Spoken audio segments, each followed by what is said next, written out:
Bonjour à tous, aujourd'hui nous allons suivre un tutoriel pour remplacer l'écran, donc la vitre tactile et l'afficheur LCD sur le Xiaomi Pocophone F1. Vous retrouverez sur notre site internet, bien sûr, l'écran, il vous sera livré avec le patron des montages qui va vous aider à suivre le tutoriel. N'oubliez pas également de commander le kit d'outils spécialement sélectionné par nos techniciens pour réaliser cette réparation. Il s'agit du kit d'outils numéro 4. Vous retrouverez également le kit complet de réparation qui comprend en plus de l'écran, le kit d'outils et également le patron en version adhésif. En commandant ces pièces sur notre site internet, vous bénéficiez d'une assistance technique gratuite par chat, par téléphone et également par email, et vous bénéficiez également de 10% de remise avec le code YouTube. C'est une réparation qui est assez simple. En effet, la difficulté est notée 3,5 sur 5. Il faut compter environ 45 minutes pour réaliser le remplacement d'écran sur le Pocophone F1. Si vous n'êtes pas sûr d'avoir un Pocophone F1, vérifiez votre numéro de modèle au dos de votre Pocophone et vérifiez qu'il corresponde bien au modèle affiché. Bien sûr, comme avant chaque réparation, pensez bien à éteindre votre téléphone et éjecter le rack des cartes nano SIM et micro SD.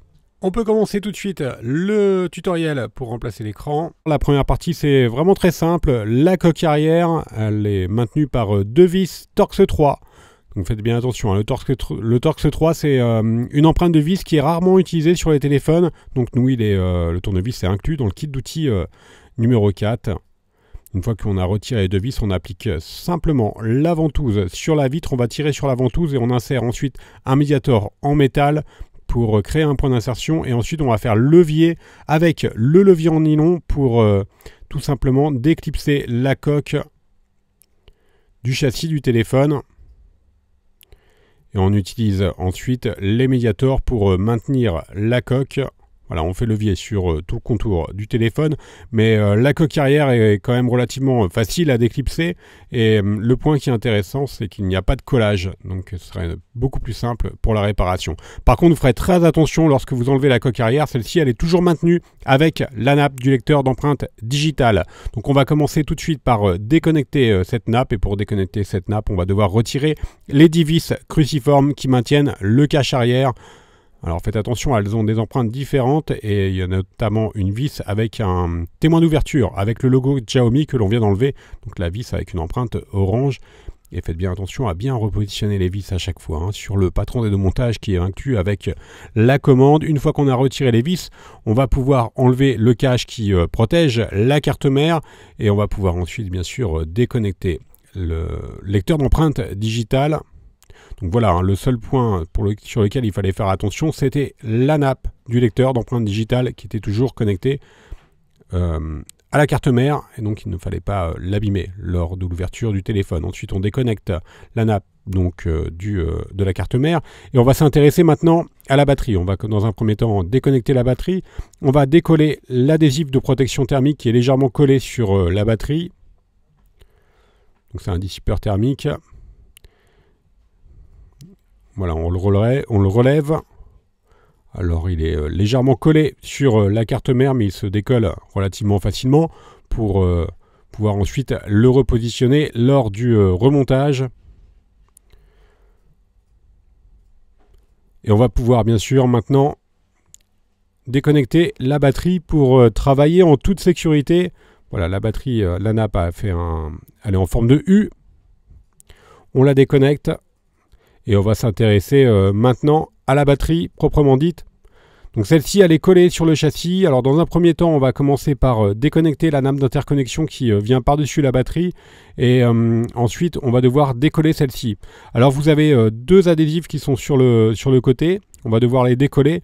Mais malheureusement, ils maintiennent juste la batterie, mais ils ne permettent pas d'enlever la batterie en tirant dessus. Donc on va être obligé d'utiliser une carte en PVC pour la placer sous la batterie et pour faire levier ensuite. On commence par insérer un médiator entre le châssis et la batterie pour ensuite positionner la carte en PVC et pouvoir décoller facilement la batterie. Une fois qu'on a positionné la carte en PVC, on va tout simplement la faire glisser sous la batterie tout en faisant levier pour la décoller du châssis. Alors attention bien sûr, si vous avez abîmé votre batterie lors du démontage, à ne surtout pas repositionner une batterie qui a été tordue ou percée. Voilà, la batterie elle est donc maintenant retiré. On voit bien hein, l'adhésif double face qui maintenait la batterie. Et là, on va pouvoir s'intéresser directement maintenant à l'écran. Alors, on va commencer par retirer l'adhésif restant du châssis pour pouvoir tout simplement libérer la nappe de l'écran qui est sous l'adhésif. Et ensuite, on va retourner le téléphone et on va devoir chauffer l'écran pour pouvoir le décoller plus facilement. Pour cela, on a deux solutions. La première méthode, c'est d'utiliser le coussin chauffant. Vous le retrouverez en vente sur notre site internet. Vous le placez au micro-ondes pendant 1 à 2 minutes et ensuite, vous l'appliquez directement sur l'écran pour le chauffer. Voilà, c'est la première méthode. La deuxième méthode, c'est d'utiliser un décapeur thermique ou un sèche-cheveux. Et on passe le décapeur thermique ou le sèche-cheveux sur tout le contour du téléphone pour pouvoir tout simplement faciliter le décollage de l'écran. Voilà, une fois qu'on a bien chauffé tout le contour du téléphone, on va utiliser la ventouse qui est bien sûr incluse dans le kit d'outils et on tire sur la ventouse et on va positionner le médiator en métal entre la vitre et le châssis pour créer un point d'insertion et on remplace ensuite le médiator en métal par deux médiators en plastique. On va laisser un médiator en plastique en place, voilà, on enlève le médiator en métal et avec le deuxième médiator en plastique, on va tout simplement le faire glisser sur tout le contour de l'écran pour pouvoir le décoller. Alors si vous jamais vous voyez que c'est un petit peu difficile de faire glisser le médiator, il suffit juste de réchauffer l'écran pour faciliter le décollage de celui-ci. Une fois que vous avez fait tout le contour de l'écran à l'aide du médiator, il ne reste plus qu'à relever l'écran en faisant attention à bien enlever l'afficheur LCD ainsi que le tactile, donc la vitre. Les deux doivent venir ensemble. Alors on passe ensuite la carte en PVC sous la dalle LCD et ensuite il nous reste juste à relever l'écran. Et enfin, on va pouvoir libérer complètement l'écran en faisant passer la nappe dans le châssis. Voilà, la partie démontage est donc maintenant terminée. On doit juste récupérer un élément sur l'écran. Il s'agit de la grille du haut-parleur interne. Alors on va chauffer légèrement cette grille pour pouvoir la repositionner ensuite sur le nouvel écran. Donc il y a un petit peu de colle. Mais au remontage, vous n'avez pas besoin de le recoller, hein, il collera tout seul. Voilà, on passe directement au remontage, bien sûr. On va utiliser le nouvel écran. Éventuellement, si vous avez des protections, évidemment, sur le nouvel écran, il faudra au préalable enlever les protections.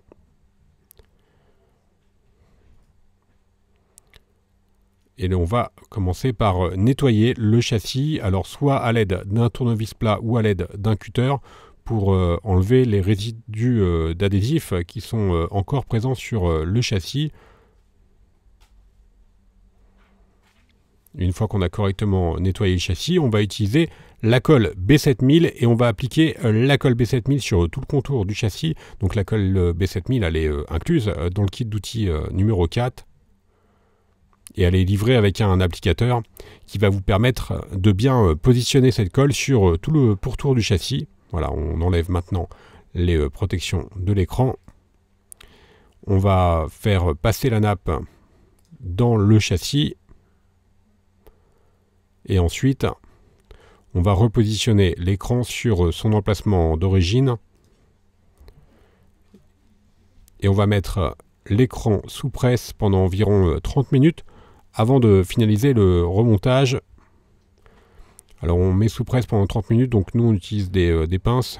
Vous pouvez par exemple utiliser un livre.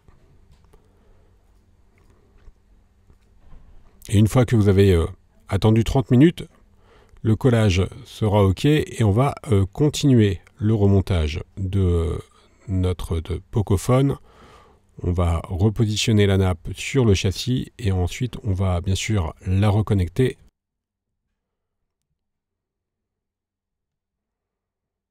Alors on recolle la nappe sur le châssis en l'appliquant par exemple avec la spatule. Et ensuite, on vient repositionner la batterie. A noter que si vous avez endommagé votre batterie d'origine, il faudra la changer. Donc si notamment elle est trop tordue ou si vous l'avez percée, c'est très important de ne pas réutiliser une batterie qui a été endommagée lors du démontage. Vous retrouverez bien sûr le tutoriel changement de batterie sur notre site. On réapplique éventuellement Alors c'est optionnel, les stickers double face sur la batterie et qui vous permettront notamment de pouvoir enlever la batterie plus facilement si vous devez à nouveau changer soit la batterie ou soit votre écran. Donc les stickers double face, vous les retrouverez bien sûr sur notre site. On repositionne la batterie sur son emplacement d'origine. Ensuite, on vient la reconnecter. Et enfin, en dernier, on vient repositionner la nappe d'interconnexion et le film qui vient se positionner par-dessus la batterie et la nappe d'interconnexion que l'on vient de reconnecter. Maintenant, on va repositionner, reclipser, reconnecter plutôt le lecteur d'empreintes digitales. Et on va pouvoir remettre en dernier la plaquette de protection de la carte mère. Et ensuite, bien sûr, alors on appuie légèrement pour la reclipser. Et ensuite, on vient repositionner les vis cruciformes. Alors, vous ferez attention à celle qui est en haut à gauche et en haut à droite, qui n'ont pas la même taille que les autres. Alors, on accélère un petit peu le remontage de la plaquette, donc le revissage. Comme vous avez pu le constater, il n'y a pas de difficulté particulière sur cette réparation, mis à part peut-être pour la batterie. Il ne nous reste plus qu'à remettre la coque arrière, la reclipser sur le téléphone. Et ensuite, évidemment, on va refermer le tout en remettant les deux dernières vis Torx. Alors comme je vous le disais, c'est du Torx 3 et c'est plutôt rare sur les téléphones d'utiliser ce type d'empreinte de vis. Donc faites bien attention à bien commander le bon kit d'outils qui est proposé en option sur la fiche produit, de l'écran. Là, éventuellement, vous procédez à un nettoyage de l'écran si vous avez des résidus de colle. Et le tutoriel sera donc terminé. Nous allons faire un récapitulatif des produits utilisés, en commençant bien sûr par l'écran. Vous le retrouverez en vente sur notre site internet. Il vous sera livré avec le patron des deux montages. Vous retrouverez également le kit d'outils numéro 4 ou le kit de réparation. On reste joignable par mail, par chat et également par téléphone. N'oubliez pas que vous bénéficiez de 10% de remise avec le code YouTube. Vous pouvez nous retrouver bien sûr sur les différents réseaux sociaux et à vous abonner à notre chaîne YouTube. Vous retrouverez bien sûr les pièces détachées, les outils, les tutoriels pour le Pocophone F1 sur notre site internet. Merci à tous d'avoir suivi ce tutoriel et à bientôt pour de nouvelles vidéos.